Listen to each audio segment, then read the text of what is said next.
இந்த பசங்க கிட்ட பொண்ணுக்கிட்ட பொண்ணு பையன் அந்த அவங்கள வந்து நீ 2வது மனைவிக்கு பிறந்த பொண்ணு தானே அப்படின்றதும், அதில் இந்த பொண்ணுக்கு வந்து ரொம்ப அது ஒரு,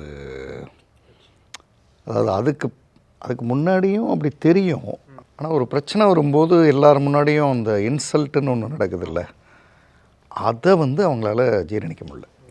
அது இப்போ நான் வந்து ரொம்ப நாகரிகமான வார்த்தைகளில் சொல்கிறேன், வேறு சொல்லுவாங்கள்ல, இப்போ ஜென்ரல் பப்ளிக் எப்படி வேணால் சொல்லுவாங்க.